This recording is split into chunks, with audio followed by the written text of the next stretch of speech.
The isochrone macro from TravelTime is perfect for calculating catchment areas based on a maximum journey time.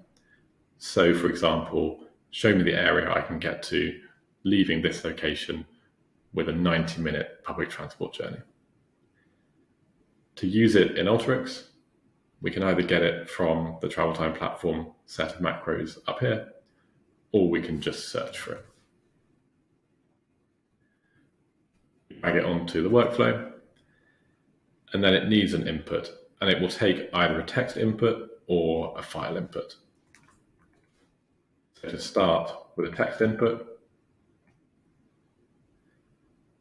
all this needs is a lat-long field. So here, there's just one location that I'm going to create some isochrones around, and I enter the lat-long coordinates of that location. To configure the isochrone macro itself, we just click on it. The first thing we need to do is to enter our API key details.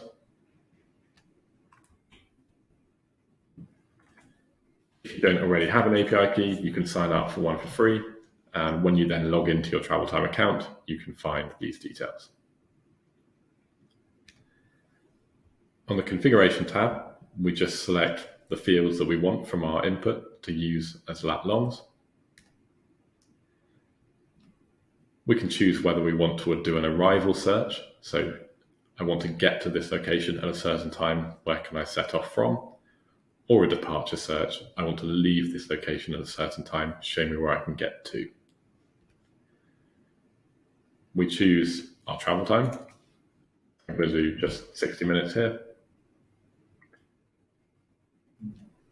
On the basic tab, I then select the modes of transport I want to use. So I'm going to do a driving area and a public transport area. I can also choose the date and the arrival or departure time and the time zone. In the advanced tab, we have some fields that just relate to public transport journeys. And these are populated with sensible default values, but are there to configure it if you want to. So for example, our maximum walking time, which is for a public transport journey, how long do you let someone walk from their origin to the first public transport stop or station? And then at the end of the journey, again, how long do you let them walk from their final stop or station to their destination? I'm going to leave all of these as their default values. And then all we need to do now is just add our browse tools. And then we can run the macro.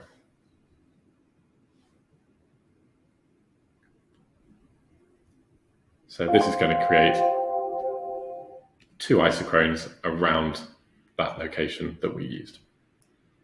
So if I now just add a base map, what we can see here is we have two rows, and these correspond to the two different shapes that we have on the map. And here you can see that record 1 is the driving area and record 2 is the public transport area. So using a text input works well if you're only doing one or a handful of these. But if you have multiple locations that you want to create isochrones around in one go, then you can use a file as your input.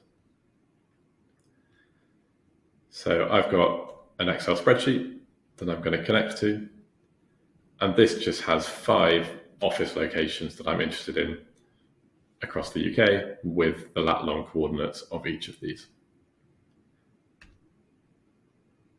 So again, clicking on the macro to configure it. I don't need to re-enter my API key details. I need to select my longitude and my latitude from that input file. Again, I'll do a 60-minute isochrones. This time I'm just going to do public transport, and I'll leave my advanced fields as they are. So let's now run this workflow.